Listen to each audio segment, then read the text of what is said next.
മുറിച്ചുമാറ്റപ്പെട്ട ചരിത്രമാണ് ഗുജറാത്ത് വംശഹത്യയുടേതെന്നും കേന്ദ്ര സർക്കാരിനും നരേന്ദ്രമോദിക്കും ആ ചരിത്രം ആരെയും ഓർമ്മിപ്പിക്കാൻ താൽപ്പര്യമില്ലെന്നും എഴുത്തുകാരൻ എൻ.എസ്. മാധവൻ കോഴിക്കോട് സാംസ്കാരിക വേദിയുടെ ആഭിമുഖ്യത്തിൽ നടന്ന പ്രതിഷേധ സംഗമത്തിൽ സംസാരിക്കുകയായിരുന്നു എൻ.എസ്. മാധവൻ.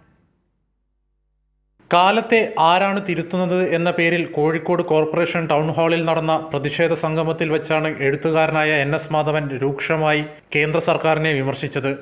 സംഘപരിവാറിനെതിരായ സിനിമകൾക്ക് നേരെ റോഡിലിറങ്ങിയാണ് അവർ പ്രതിഷേധിച്ചിരുന്നത്.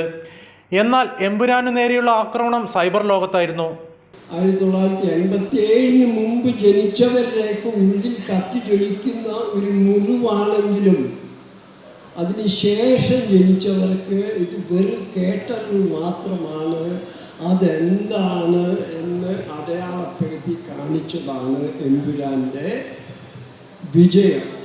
അതിനെ എങ്ങനെയാണ് സംഘപരിവാർ എതിർത്തത് എന്നുകൂടി നിങ്ങൾ കാണും. രാജ്യത്തെ ഭൂരിഭാഗം യുവജനങ്ങൾക്ക് എന്താണ് 2002 ഗുജറാത്തിൽ സംഭവിച്ചെന്നതിനെക്കുറിച്ച് കൃത്യമായി അറിയില്ല.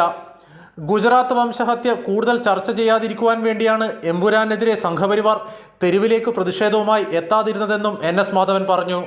കൈരളി ന്യൂസ്, കോഴിക്കോട്.